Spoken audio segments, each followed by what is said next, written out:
Graça Machel, umugore ashakanye n'abaperezida babiri b'ibihugu bitandukanye aribo nyakwigendera Samora Machel w'igihugu cya Mozambique na nyakwigendera Nelson Mandela wahoze ayobora Afurika y'Epfo. Ubundi Graça Machel ni muntu ki? Madame Graça Machel yavutse tariki 17 z'ukwezi kwa 10 mwaka 1945 avukira muri province ya Gaza aho ni mu gihugu cya Mozambique. Ubu akaba ari impirimbanyi mu kurengera uburenganzira bw'abana n'abagore ndetse mu mwaka 1997 yabihereye igihembo cy'ishimwe n'umwamikazi w'Ubwongereza Queen Elizabeth wa kabiri. Graça Simbine yavutse ise amaze iminsi 12 gusa yitabye Imana. Niwe bucura bw'iwabo mu bana bageze kuri 6 bavukana. Mu ishuri Graça Machel secondaire yize mu ishuri ry'abamethodiste, akomereza muri kaminuza ya Lisbonne mu gihugu cya Portugal, ari nako kandi yaje kwihugura mu rurimi rw'Ikidage. Yiga muri Portugal nibwo yatangiye gushishikazwa n'amahame yo kwigenga. Usibye ururimi gakondo rw'iwabo urwitwa Shangaan, Graça Machel avuga neza ururimi rw'Icyongereza, Icyespagnol, Igifaransa, Igiportugais, Igitaliyani ndetse n'Ikidage. Ubwo yasuraga iwabo mu mwaka 1973,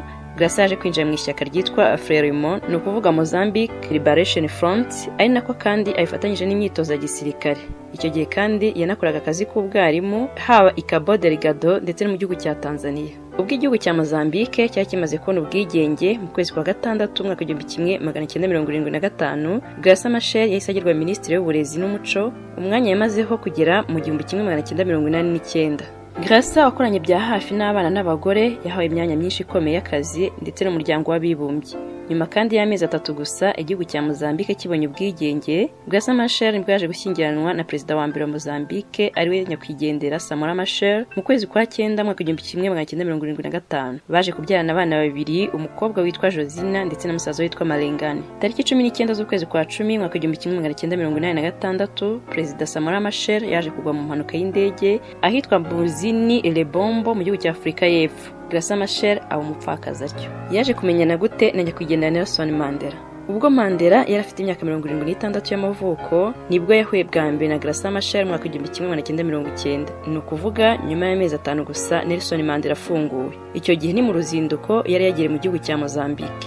Gusa ariko ubwo nyakwigendera Samora Machel yaramaze gupfa, Nelson yaje kwandikira Graça Machel ibaruwa yo kumwihanganisha ko yagize ibyago. Mu mwaka 1996, nyuma y'uko Nelson Mandela yaramaze gutandukana byemewe n'amategeko n'umugore wa kabiri Winnie Mandela, yahise atangira gutereta Graça Machel. Aba bombi bakaba barahujwe nuko bari bonyine mu rukundo kandi bombi bahangayikishijwe n'ibihugu byabo. Byaje gucamo Graça ndetse na Mandela bakora ubukwe ubwo Mandela yizuzaga imyaka 80 y'amavuko. Kuva ubwo ntibongera gutandukana ukundi. Gusa Graça Machel akimara kubana na Mandela, Abanyafurika y'Epfo ntago bahise bamwiyumvamo uko bamufataga nk'ukomoka mu kindi gihugu, ariko nawe ku giti cye yiyumvagamo cyane igihugu cya Mozambique, ari nayo mpamvu yagumanye izina ry'umugabo we wa mbere.